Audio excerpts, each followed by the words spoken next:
Side हटिए, हटिए ज़रा, हटिए। साहब, हम लोग यहाँ सफाई का काम कर रहे थे, तभी ये ड्रम किनारे पे आया। बहुत बदबू मारी थी साहब, इसलिए आपको फ़ोन किया था। ड्रम को फेंकते वक्त किसी को देखा था? नहीं साहब, वैसे तो ये ड्रम काफी महीनों से यहाँ पड़ा हुआ था। फॉरेंसिक को बुलाओ। सर।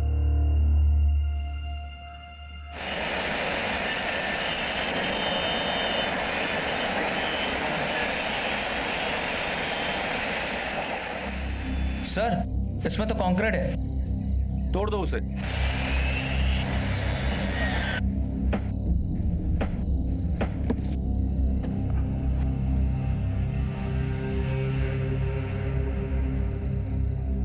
एक मिनट रुको रुको।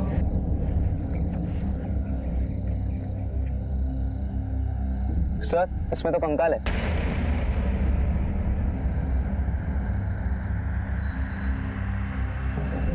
कंकाल को ड्रम से संभाल कर बाहर निकालना और लैब लेकर जाना।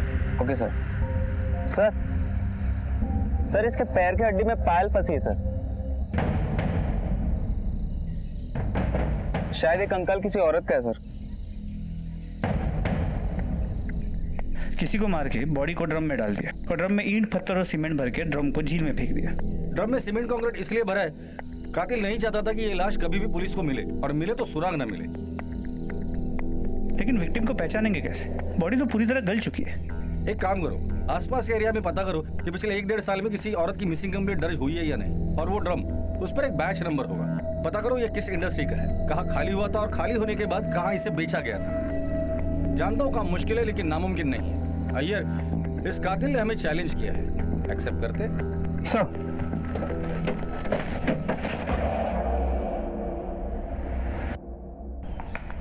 Very good, what a shot, very good बेटा। बेटा लेके आओ ना बॉल, मैं थक गया हूँ।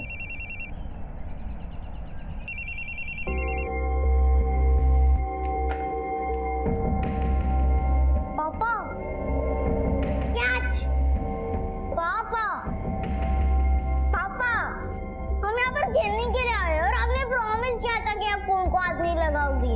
अरे नहीं बेटा, आई एम सो सॉरी यार, मेरा एक अर्जेंट कॉल था इसलिए मैंने फोन उठाया। चल अभी वो टीवी पर मैच शुरू होने वाला है ना। हाँ वो मैच देखते हैं हम लोग।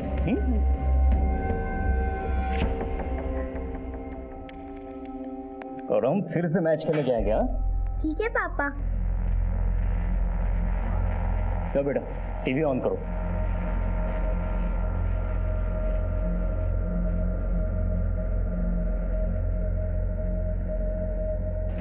किसका फोन था रेणु? बेंगलुरु टॉस हार चुकी है। ऐसे ही किसी टेली मार्केटर का फोन था। वही मैच में जीतता है, तो देखना ये है पापा, कि ये बैंगलोर टॉस हार गया। बैठता है।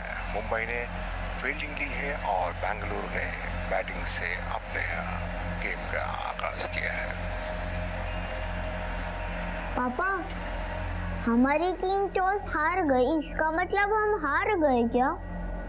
बेटा, टॉस हारने जीतने से कुछ नहीं होता है।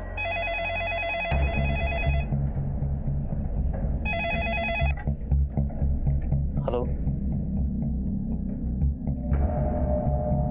Wrong number.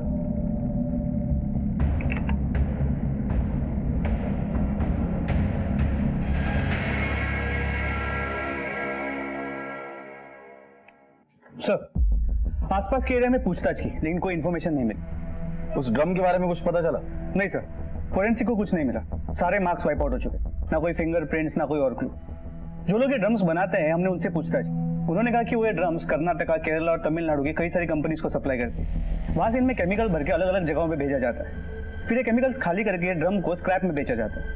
लोग जनरली इस ड्रम में पानी भर के घर में रखते हैं, तो ये ड्रम किसने कहाँ से खरीदा, ये पता कर पाना बहुत मुश्किल। और ये जो पायल मिला था, उसके बारे में कुछ पता चला? नहीं सर, बहुत ही कॉमन डिजाइन है, किसी लोकल सुनार ने बनाया होगा, पर उस पर कोई स्पेशल मार्क भी नहीं। मतलब डेड एंड, हमारे पास कोई भी क्लू नहीं है। सर, हमें उस स्केलेटन से एक क्लू मिला है। स्केलेटन की हील की हड्डी में ये स्क्रू रखा था।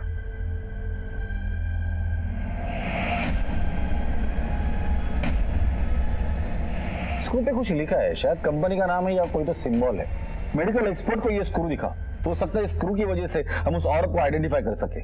सर,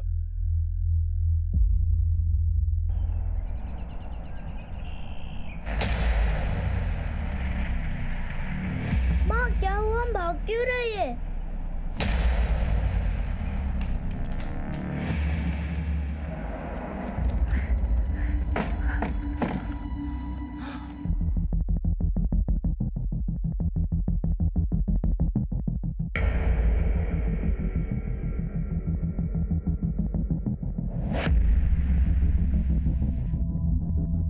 सर ये देखिए, ये सीरियल नंबर मिला है।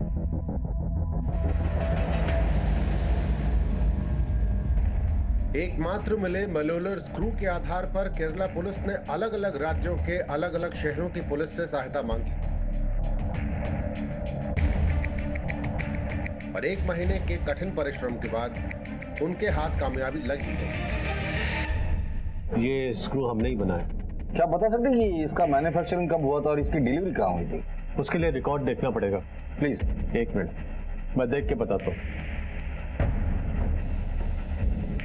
सर ये जनवरी 2014 को मैन्युफैक्चर हुआ था और ये बैच 2014 फरवरी को इसी शहर के केटी हॉस्पिटल में डिलीवर किया था। Thank you.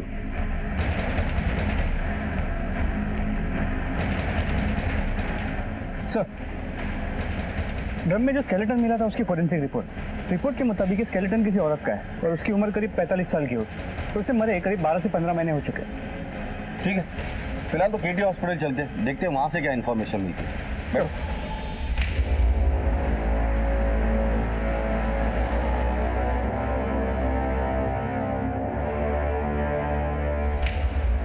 सर, मॉलेलर स्क्रू के इस बैच से 50 साल की उम्र के आसपास की 4 औरतें थीं जिन्हें स्क्रू लगाया गया था। अच्छा, ये 4 औरतें हैं, इसमें से SO1/75 इस नंबर का स्क्रू किस औरत को लगाया ये बता सकते हैं? जी सर।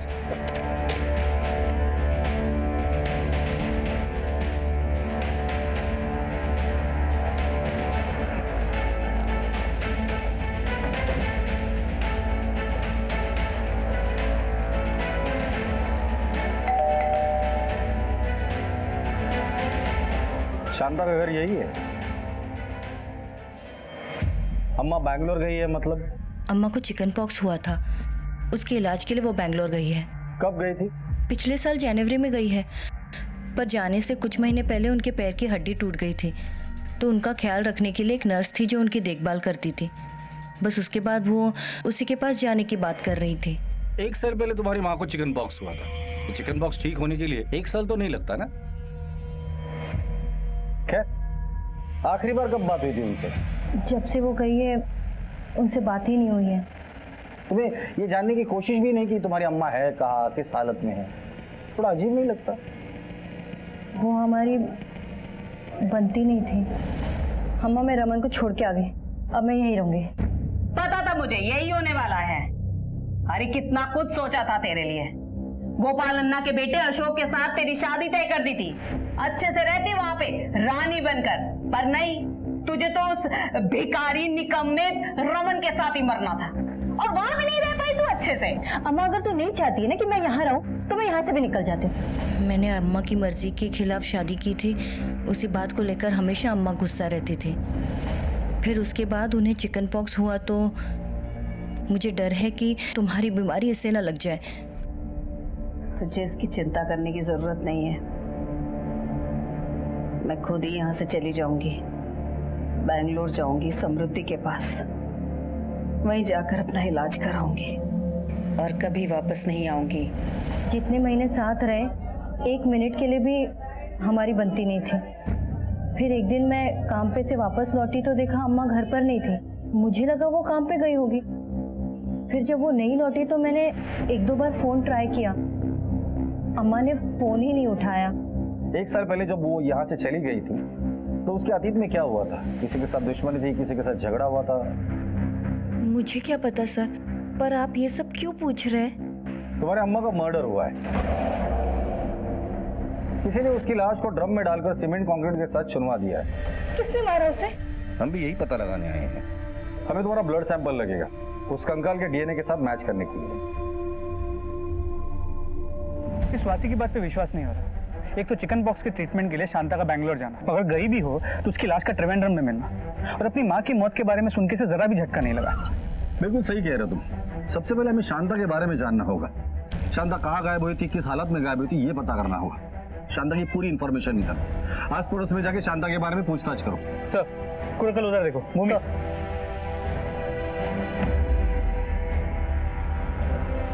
सर डीएनए रिपोर्ट से कंफर्म हुआ है कि बॉडी शांता की है और उसकी मोबाइल लोकेशन से पता चला कि वो शायद कभी तिरुवनंतपुरम के बाहर गई ही नहीं। 7 जनवरी 2015 को उसका फोन उसके घर के आसपास ही स्विच ऑफ हुआ था। फिर ये देखिए, इसका मतलब शांता की बैंगलोर जाने वाली बात तो झूठ निकली। वो 7 जनवरी को अपने घर के पास से ही गायब हुई थी। स्वाति ने अपने माँ के मर्जी के खिलाफ घर से भागकर शादी की थी, फिर वापस भी आई थी, जिसके लिए उसकी माँ उसे दिन रात ताने मार रही थी। लेकिन सवाल ये है कि इतनी छोटी सी बात के लिए कोई बेटी अपनी माँ का मर्डर करेगी? अय्यर, ये शांता का लॉटरी का बिजनेस था ना, तो हो सकता है ये मर्डर पैसों के लिए किया गया हो। शांता के बैंक डिटेल्स चेक करो और गायब होने के पहले उसकी जिंदगी में क्या हुआ था ये भी पता करो। सर मीडिया के कुछ लोग सुबह से पुलिस स्टेशन के बाहर रुके हैं। मुझे लगता है आपको उनसे एक बार मिल लेना चाहिए। तिरुवनंतपुरम लेक के पास पुलिस को ड्रम में एक औरत का कंकाल मिला है। बताया जा रहा है कि ये ड्रम पिछले 1 साल से यहाँ पड़ा है। आइए जानते हैं इन्वेस्टिगेशन ऑफिसर के नायर का इस केस के बारे में क्या कहना है। वो कंकाल एक औरत का था जिसका नाम शांता था और वो यहीं की तिरुवनंतपुरम की रहने वाली थी। ये मर्डर 1 से 1.5 साल पहले हुआ था और मुझे यकीन है उसके कातिल को हम जल्द से जल्द अरेस्ट करेंगे। सुमन, मेरे लिए जरा पानी लाना।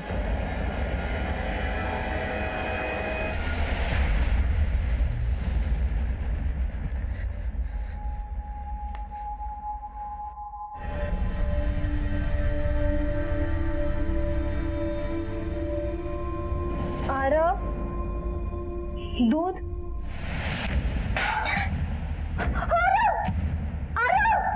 क्या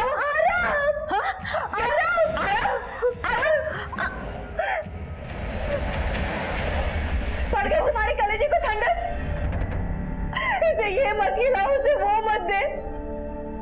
तुम्हारे रोज रोज के तारे से मर गया वो। आराम।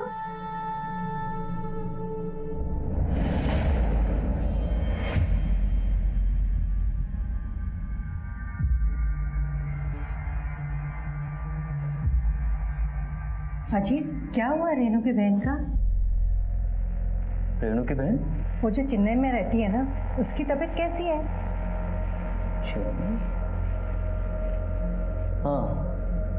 हाँ ठीक है, अब पहले से ठीक है। अच्छा, दोपहर को कोई आया था यहाँ पे?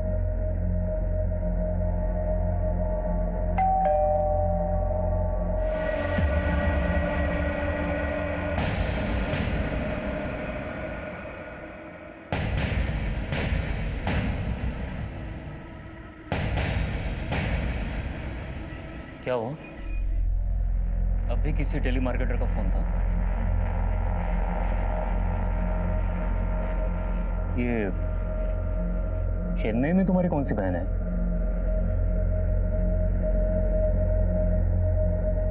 मेरे जाने के बाद दोपहर में कौन आया था घर में? मुझे जवाब दो। क्या जवाब दूं? मुझे भी तुमसे कुछ जवाब चाहिए। मैंने तुमसे पहले भी कहा है कि अविनाश के सामने ऊंची आवाज में बात नहीं करनी। उसे पता नहीं चलना चाहिए हमारे बीच झगड़ा हो रहा है। इतनी परवाह है? तो चलो अंदर चल के बात करते हैं।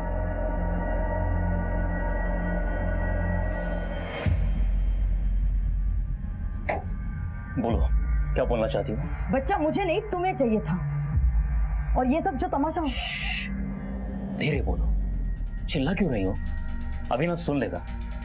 इतना छोटा बच्चा है, क्या सोचेगा जब उसे पता चलेगा कि उसकी माँ उसे पैदा ही नहीं करना चाहती थी? तब तो उसे ये भी पता होना चाहिए कि उसका बाप क्या है। आपके पड़ोस में जो शांता रहती थी उसके बारे में आप कुछ बता सकते हैं? शांता बहुत अच्छी औरत थी साहब। इधर सब उसे चाहते थे। वो हमेशा सीधा बात करती थी और गलत काम उसे पसंद नहीं था। शांता अम्मा इधर ही मेरे बाजू में अपना ठेला लगाती।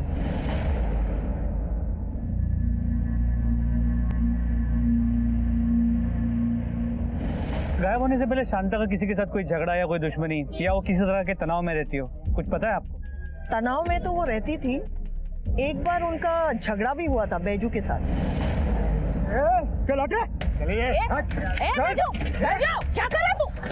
शांता, क्या कर रहा है? चुप रह, चल। एक बात सुन ले कान खोल के, इस मार्केट में अगर धंधा करना है ना तो बैचों को कभी मना नहीं कर सकते। अगली बार अगर मैं आया ना तो जबान पे ना नहीं होना चाहिए। तू धमकी दे रहा है शांता को?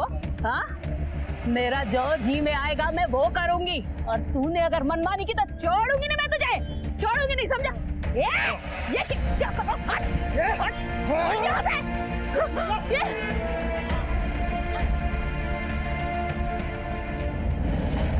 ये झगड़ा किस वजह से हुआ था? अम्मा का एक प्लॉट था, उन्होंने वो बेचा था 6 लाख रुपए में, तो शायद उसी के लिए वो झगड़ा हुआ था। हाँ, मुझे पता था। गांव की एक ज़मीन बेची थी जिसके 6 लाख रुपए आए थे, पर वो पैसे कहाँ गए, उन पैसों का अम्मा ने क्या किया, मुझे नहीं पता। अगर आप लोगों को मुझ पे भरोसा नहीं तो आप लोग मेरे घर की तलाशी ले सकते हैं। मार्केट में तुम्हारी माँ का एक बैजू नाम के आदमी के साथ झगड़ा हुआ था, तुम जानती हो इस बैजू को? मैं किसी बैजू को नहीं जानती, और अम्मा ने किसी झगड़े का जिक्र भी नहीं किया। कोई घर की तलाशी लो। Okay sir.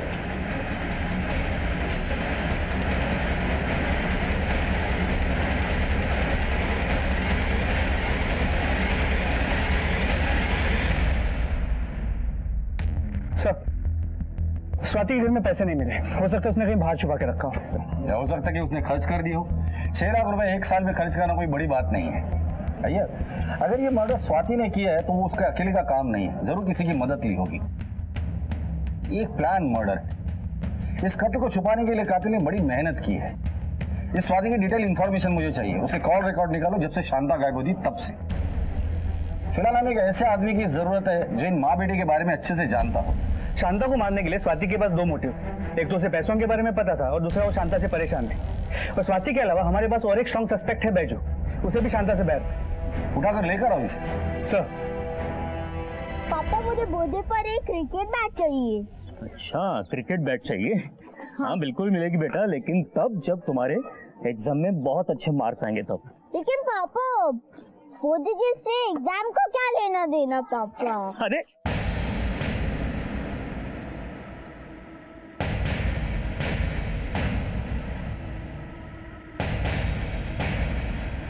अरे वाह बेटा, तुम तो बहुत बड़े हो गए हो। साइड में चलो, तुमसे कुछ बात करनी है। क्या चाहता है तू? तेरे बच्चे को उठा ले हम, तब समझेगा तू।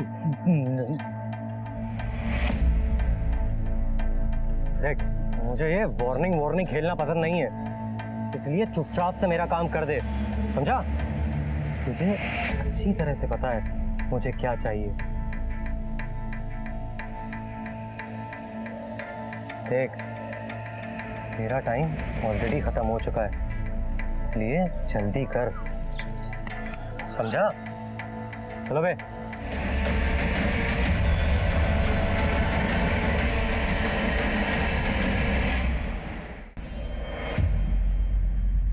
शांता को क्यों मारा और 6 लाख रुपए कहाँ है? मैं शांता को क्यों मारूंगा साहब? और 6 लाख क्या बोल रहे हो, मेरे समझ में नहीं आ रहा साहब। तेरा और शांता का झगड़ा हुआ था उसके लॉटरी के स्टॉल पर। उसके बाद तूने उसके लॉटरी की टिकट फाड़ दी, जला दी थी, और तुम दोनों ने एक दूसरे को जान से मार देने की धमकी दी थी। किस बात पे झगड़ा हुआ था? साहब वो लॉटरी का टिकट बेचती थी और लोग अपना ब्लैक मनी वाइट करने के लिए उससे टिकट खरीदते थे। अब वैसी पार्टी मेरे पहचान में थी जिससे मैंने एडवांस भी ले रखा था साहब, लेकिन शांता मानने को तैयार नहीं थी साहब। क्यों? उसको मेरे पे भरोसा ही नहीं साहब, और इसलिए तूने उसे मार डाला? नहीं साहब, मैंने उसको नहीं मारा साहब, ये तो पुरानी बात है, अभी तो मैं सुधर गया हूँ साहब। देख बैजू, हम लोग एक मर्डर की इन्वेस्टिगेशन कर रहे हैं। अगर आगे चल के पता चला ना कि तूने हमसे झूठ कहा था, कुछ छुपाया था, तो उस वक्त तुझे पूछूंगा नहीं, सीधा यहाँ लटकाऊंगा। निकल।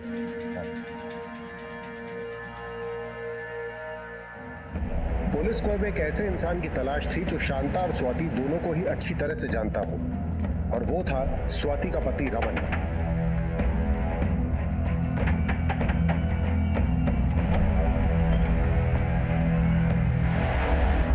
सर, स्वाति और मैं एक दूसरे से प्यार करते थे, शादी करना चाहते थे, लेकिन शांता अम्मा को मैं पसंद नहीं था, इसलिए हमने भाग के शादी कर ली। क्या स्वाति शांता अम्मा से इसलिए नाराज थी कि वो तुम दोनों के बीच सुलह करना चाहती? हो सकता है सर, इसमें कोई बड़ी बात नहीं है। स्वाति तो हमेशा शांता अम्मा से नाराज होने के मौके ढूंढती थी। मतलब सर, स्वाति हर एक छोटी घटना के लिए शांता अम्मा को जिम्मेदार मानती थी। यहाँ तक कि जब आरव ने अपनी बीमारी के चलते आत्महत्या की तो उसका जिम्मेदारी उसने शांता अम्मा को ठहराया। आरव, दूध।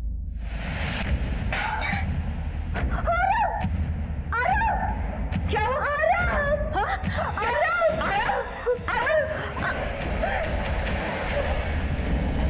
सर जो कुछ भी हो, लेकिन वो अपनी अम्मा का मर्डर नहीं कर सकती।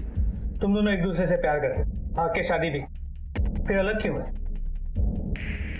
सर, मेरी गलती की वजह से मुझे दारू की लत थी। उसने काफी बार मुझे रोका। मैंने कोशिश की लेकिन छोड़ नहीं पाया। शराब की वजह से मेरी नौकरी चली गई और उसी दिन स्वाति मुझे छोड़ के चली गई। जब इतना सब कुछ हो रहा था तो शांता माँ ने कुछ करने की कोशिश नहीं की? सर, उन्होंने मुझे अपने घर बुलाया था। तुम दोनों को अपनी गृहस्थी के बारे में सोचनी चाहिए। लेकर के जा इसे अपने साथ। जो कुछ भी बात है आपस में बैठकर सुलह कर लो तुम लोग, समझे?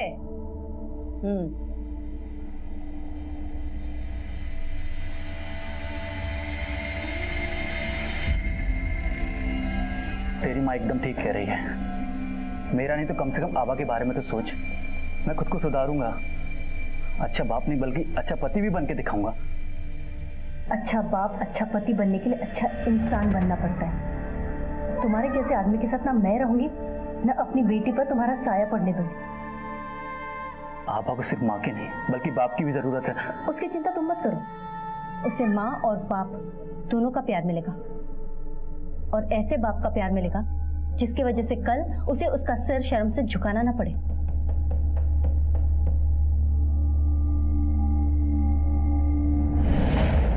जब ये सब कुछ हो रहा था तो शांता अम्मा ने कुछ नहीं किया? शांता अम्मा के पैर के इलाज के लिए एक नर्स आती थी, शायद उसे कुछ पता हो। 1 साल पहले ड्रम में मिली लाश वाले केस को अब 2 महीने हो गए हैं। पुलिस को इस केस में अब तक कोई अहम सुराग हाथ नहीं लगा है। ये केस अब और पेचीदा होता जा रहा है और पुलिस के लिए कठिनाइयां बढ़ती जा रही हैं।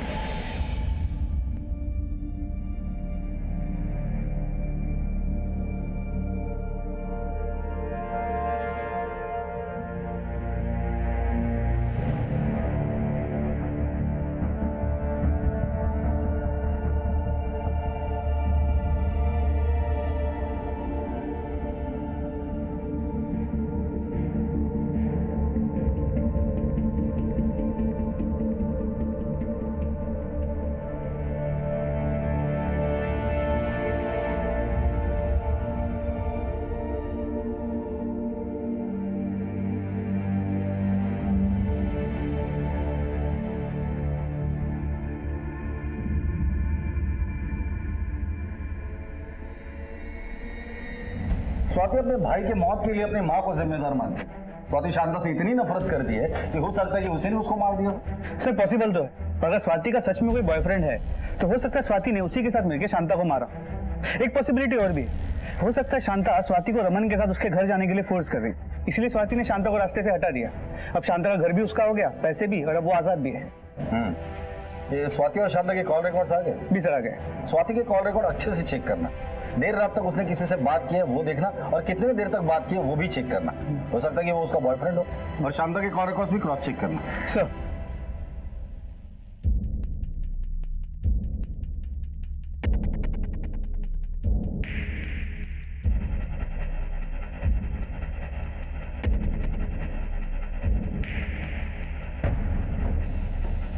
सर, स्वाति और शांता के कॉल रिकॉर्ड्स, इनके कॉल रिकॉर्ड्स में कई सारे नंबर कॉमन है, लेकिन सबसे सरप्राइजिंग वाला है बैजू का।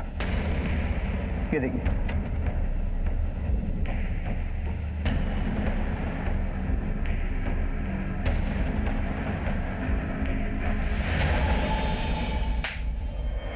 तेरा पुराना रिकॉर्ड वैसे भी अच्छा नहीं था, और इस बार तो तूने अपना पुराना रिकॉर्ड भी तोड़ दिया। साहब पहले जो किया सो किया साहब, अभी तो मैं सुधर गया हूं ना साहब। हम भी पुरानी बातें ही कर रहे हैं। शांता का तेरे साथ झगड़ा हुआ था और उसकी बेटी स्वाति तेरे दुकान में काम करती है। तेरा और स्वाति का अफेयर था ना, जो शांता को पसंद नहीं था, इसलिए गुस्से में आकर तूने शांता को मार डाला था। एक बात बता, अकेले ने सब कुछ किया था या स्वाति भी तेरे साथ थी उसमें? स्वाति मेरे टेलरिंग शॉप पे कपड़े सीने का काम करती थी साहब। और साहब ये भी तो प्रायश्चित ही है ना साहब कि शांता को जो मैंने नुकसान पहुंचाया था, शांता तो अभी है नहीं, तो मैंने सोचा कि उसके लड़की को सहारा दे दूं सर। सहारा दे दूं या अपना लूं उससे? हाँ बोल रहे हो साहब, मेरे कुछ समझ में नहीं आ रहा सर। कुछ दिन लॉकअप में रह ले, तब याद आ जाएगा। अरे साहब मेरी बात तो सुनो साहब, मैंने कुछ नहीं किया कसम से। वो सच बता रहा है। मेरा उसका बस इतना वास्ता है कि मैं उसके दुकान के लिए काम करती हूँ। राउडी आदमी है, इसलिए मैंने उसे पहचान बताने से मना किया था। और रमन को दूसरा आदमी है, मैंने जानबूझकर बोला था ताकि वो मुझे घर वापस ले जाने की हट लगाना छोड़ दे। सर, केस बंद कर दीजिए। गड़े मुर्दे उखाड़ के क्या मिलेगा?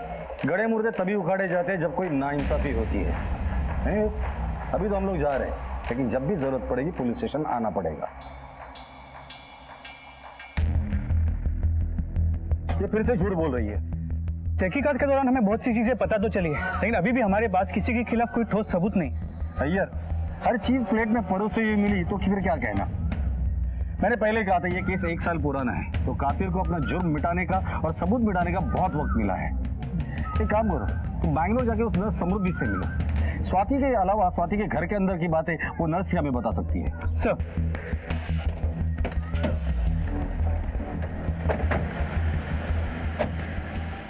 सर शांता दीदी तो यहाँ कभी आई ही नहीं। उनकी मौत के बारे में सुनकर बहुत दुख हुआ। बहुत ही स्ट्रांग लेडी थी वो। उनकी जिंदगी बहुत ही मुश्किल भरी थी, शायद इसीलिए बहुत स्ट्रांग थी। मतलब ये कि इंसान कितना भी चाहे पर कभी ना कभी उसका अतीत उसके सामने आकर खड़ा हो ही जाता है। शांता, तू यहाँ क्या कर रहा है? क्यों? मैं तुझसे मिलने नहीं आ सकता? पुराना साथ है हमारा। जब मैंने सुना कि तेरा एक्सीडेंट हो गया है तो सोचा कि कुछ मदद कर दूं।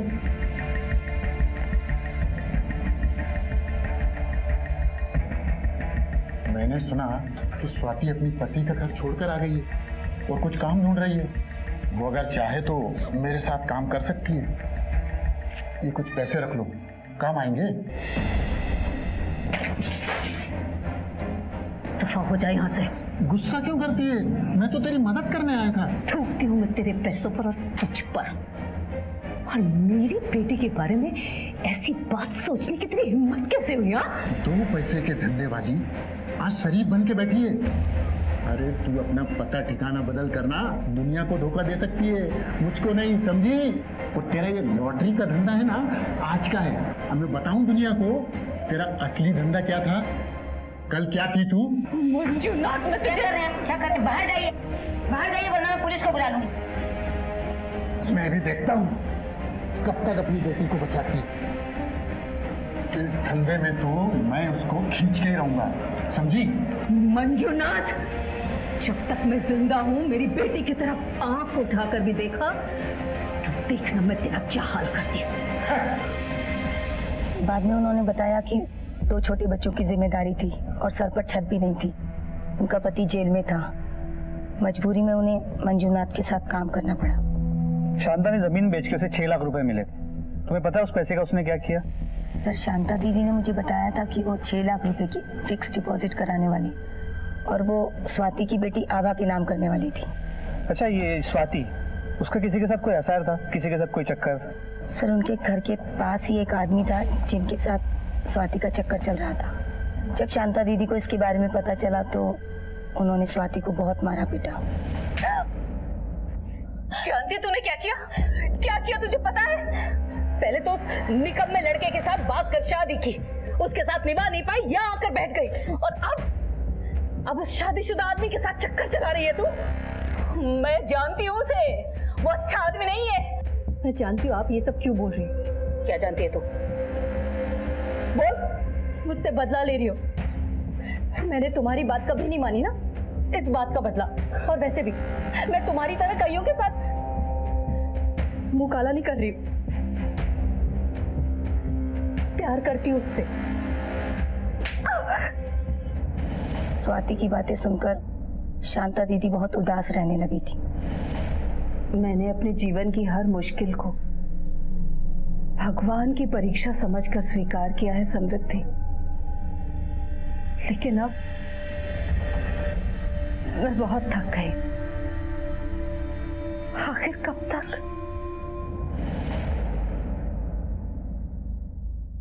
इस उम्र में अब किसी की जान लेके जेल जाने का मुझे कोई शौक नहीं है साहब। वो तो एक कोशिश की थी कि किसी तरह उसकी बेटी को भी इस धंधे में उतार लूं, मगर मैं शांता को जानता हूं, उससे किसी तरह का झगड़ा मोल नहीं ले सकता, इसीलिए दोबारा गया ही नहीं। मैंने बताया ना, मैंने झूठ बोला था रमन से। मेरा किसी के साथ कोई अफेयर नहीं है। वैसे भी मैं किसी भी पड़ोसी के यहाँ आती जाती तक नहीं। तुम पुलिस वाले से लगातार झूठ बोलती आ रही है। वो नर्स समृद्धि, उससे हमें सब कुछ सच पता चल चुका है। अब तुम्हारे पास सच बोलने के सिवा और कोई भी चारा नहीं है। सर, वो मेरे पास के घर में एक आदमी रहता है, उससे मैं शादी करने वाली थी, लेकिन इसका अम्मा की हत्या से क्या लेना देना? क्योंकि तुम्हारी अम्मा इस रिश्ते के खिलाफ थी, इसलिए तुमने अपने आशिक के साथ मिलके शांता को मार डाला। नहीं, ऐसा कुछ नहीं है, मैंने कुछ नहीं किया। अगर कुछ किया नहीं है तो फिर झूठ क्यों बोल रही थी?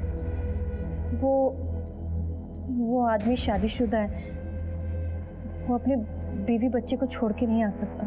वो रहता कहाँ है? मदुराई में। हफ्ते के 5 दिन वो काम करने के लिए आता है, फिर चला जाता है। पिछले 10 दिनों में तुम दोनों की सिर्फ एक ही बार फोन पर बात हुई है, और जब से शांता मर्डर केस का इन्वेस्टिगेशन शुरू हुआ है, उसने एक बार भी तुम्हें कॉल नहीं किया, ना ही तुमने उसे कॉल किया, और ना ही वो तुमसे मिलने यहाँ आया। क्यों? पता नहीं वो क्यों नहीं आया। मेरा फोन भी नहीं उठा रहा है वो पिछले कुछ दिनों से। हाँ, वैसे भी उसकी बीवी जब आसपास रहती है तो वो मेरा फोन भी नहीं उठाता। वो अच्छा आदमी है सर। हाँ, एक शादीशुदा आदमी बाहर कहीं अफेयर करे अपनी बीवी को छोड़कर, वो अच्छा ही आदमी होगा ना। उसकी शादी उस औरत से एक जबरदस्ती की थी। शादी से पहले वो प्रेग्नेंट हो गई थी, उसे तो बच्चा नहीं चाहिए था। ये शादी तो सिर्फ एक नाम की शादी थी। बेचारा फंस गया था जैसे मैं फंस गई, पर बच्चे को तो कोई नहीं छोड़ सकता ना। उसका एड्रेस दो हमें।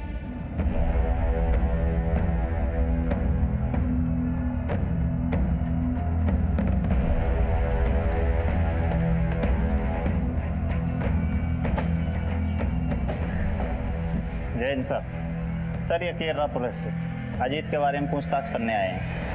सर, अजीत मर्डर केस की इन्वेस्टिगेशन मैं ही देख रहा हूँ सर। मर्डर? अजीत का मर्डर हो गया? Yes sir. अजीत की पोस्टमार्टम रिपोर्ट के मुताबिक उसकी बॉडी में पोटेशियम साइनाइड पाया गया है। उसकी मौत हार्ट फेल होने से हुई है सर। घर पर कौन कौन है उसके? उसकी बीवी और बच्चा है सर।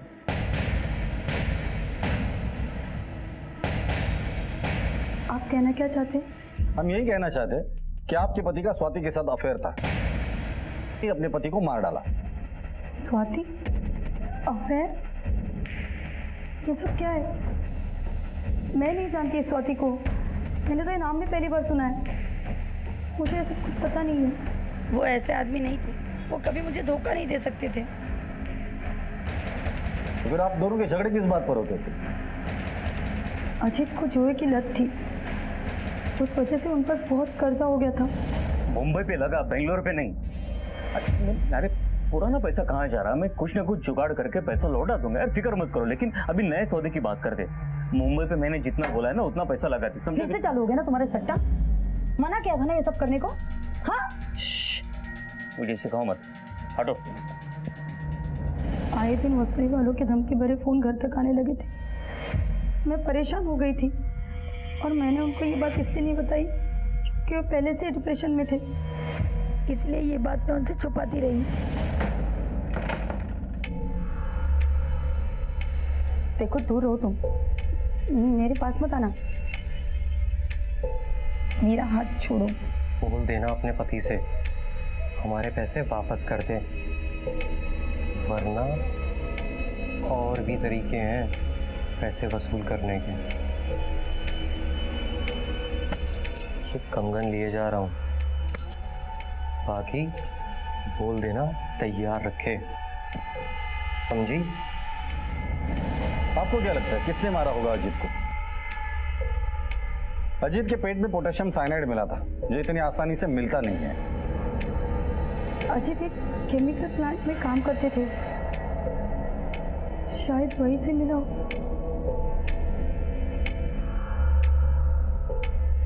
ठीक है।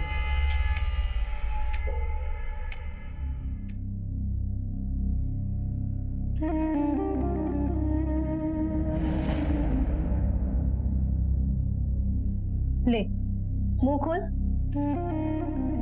आरव दाल चावल है, थोड़ा तो खा ले। स्वाति, कितनी बार बोला तुझे अपने काम से काम रख। बस अम्मा आरव को खाना खिला दो फिर काम करती हूँ। अरे भूख नहीं है उसे, रख दे इधर, जब भूख लगेगी खा लेगा वो। और ये क्या बिस्तर पर लेटा हुआ है? डॉक्टर ने बोला है ना थोड़ा थोड़ा बैठने के लिए। इंच भर भी इधर उधर हिलेगा नहीं तो ठीक कैसे होगा जल्दी से? अम्मा पर तुझे पता है ना कि इसे खिलाना पड़ता है। अरे तो उसको छोड़, अपना ख्याल रख। पेट से है तू, इतना बड़ा हो गया है, अपने काम खुद से नहीं कर सकता, कैसे ठीक होगा? जिम्मेदारी कैसे उठाएगा? शांता, चलो चलो चलो। हाँ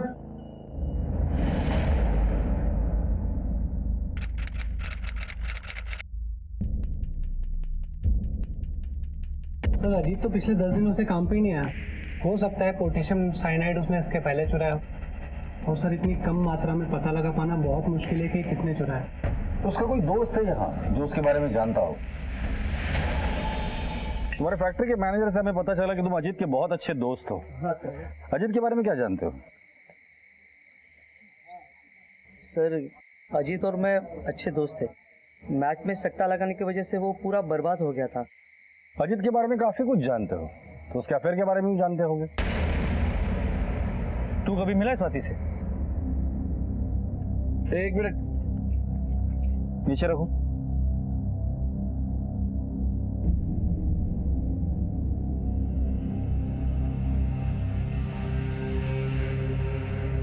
रख दो इसे।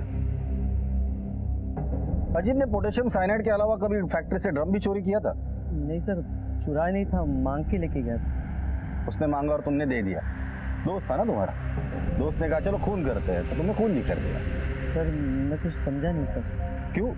न्यूज चैनल देखता नहीं क्या? न्यूज में देखा नहीं, एक औरत की लाश ड्रम में मिली थी और उसके कातिल को पुलिस ढूंढ रही है। सर मैं कुछ समझ नहीं पा रहा हूँ। ये सर आप मुझे क्यों बता रहे हैं? अजीत तुम्हारा दोस्त था ना, इसलिए तुम्हें बता रहे। उस ड्रम पर हमें 2 लोगों के फिंगरप्रिंट्स मिले। एक अजीत के है और दूसरे किसके, ये हमें पता करना है। तो उसका दोस्त है ना, तो जाहिर सी बात है वो तेरे ही होंगे। लेके चलो इसे, फिंगरप्रिंट ले दे। चल बैठ। सर मैंने कुछ नहीं किया। सर मैंने कुछ नहीं किया। सर अजीत ने मुझे कहा था कि घर में वो रेडियम केमिकल बनाना है, इसलिए मैंने उसको ड्रम दे दिया। कुछ दिनों बाद उसने बोला कि केमिकल पूरा खराब हो गया, फेंकना पड़ेगा। तो किसी की नज़र में ना आए इसलिए मैंने ड्रम फेंकने में उसकी मदद की।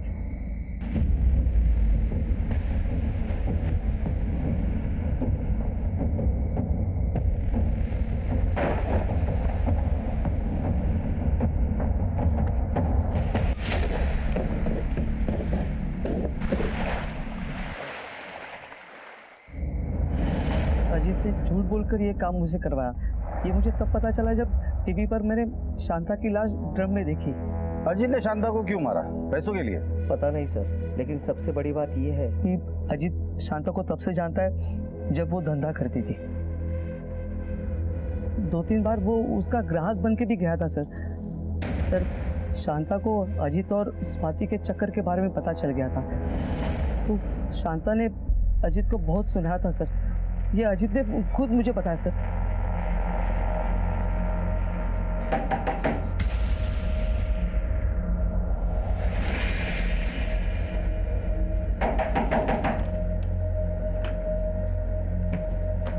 स्वातिका, तू अम्मा यहाँ मुंह काला कर रही है। दरवाजा बंद करके। कहा था ना तुझसे दूर रह स्वाति से। अम्मा नहीं, समझ में नहीं आता। अम्मा और तू शर्म नहीं आती? शादीशुदा होकर, एक बच्चे की माँ होकर यहाँ बैठी है। कितने पैसे चाहिए तुझे? वो पैसे ले और दफा हो यहाँ से। अम्मा मेरी बेटी का पीछा छोड़ दे, समझा ना तू? वरना तू जानता नहीं है कितना बुरा होगा तेरे साथ। सब पता है मुझे। मदुरई में कहाँ रहता है तू? तेरी बीवी कौन से स्कूल में पढ़ाती है? सोच, अगर तेरी बीवी को पता चल गया ना तो क्या होगा? तेरे बच्चे का क्या होगा? अम्मा नहीं, अम्मा चल, अम्मा नहीं, चल यहाँ से। अम्मा अजीत शांता की धमकी से बहुत डर गया था। अपने और स्वाति के बारे में बताने के लिए शांता को घर पे बुलाया और वही मार दिया सर। अम्मा आओ ना, बैठो ना। नहीं, क्या क्या बात है, क्यों बुलाया है? अम्मा अंदर आओ ना, बैठ के बात करेंगे। नहीं बैठना मुझे, जो बोलना है जल्दी बोल। नहीं अम्मा आओ ना, अंदर आओ जरा, बैठो, आप तसल्ली से बात करेंगे हम लोग। आओ अम्मा बैठो ना। बोल। हाथ जोड़ता हूँ अम्मा। अम्मा मेरी बीवी और बच्चे को ये सब मत पता ना अम्मा। अम्मा नहीं तो मेरा परिवार टूट जाएगा अम्मा। मैं मर जाऊंगा, मैं बर्बाद हो जाऊंगा अम्मा। जो इतने दिनों से ये बात मैं तुझे समझा रही थी तो नहीं समझ में आ रहा था तुझको? हाँ, मेरी स्वाति की जिंदगी क्यों बर्बाद कर रहा था फिर तू? अब ये तेरी शराफत का जो चोगा है ना, इसे सारी दुनिया के सामने उतारूंगी, तेरी बीवी के सामने उतारूंगी, तेरे बच्चे के सामने। नहीं मैं पैर पड़ दो अम्मा। अम्मा मेरी बीवी बच्चे को कुछ नहीं पता ना अम्मा। अम्मा प्लीज प्लीज अम्मा, मेरी बात मान लो ना अम्मा, प्लीज अम्मा, मैं आपके पैर पड़ दो अम्मा।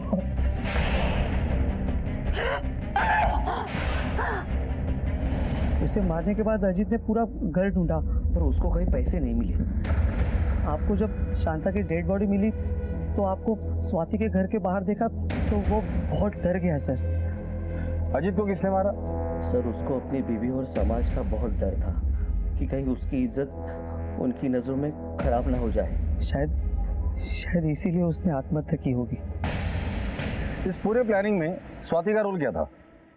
सर पता नहीं सर।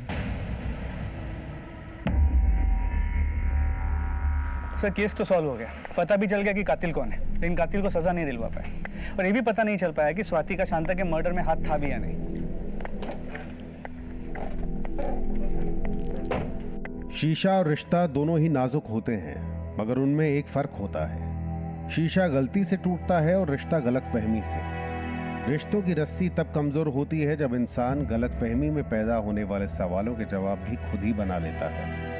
अपने मन में किसी भी गलतफहमी को दबाए रखने से कभी रिश्ते बेहतर नहीं बन सकते। गलतफहमियों को आमने सामने बैठकर दूर कर लेना चाहिए। इसी में खुशहाल जिंदगी का राज छिपा है।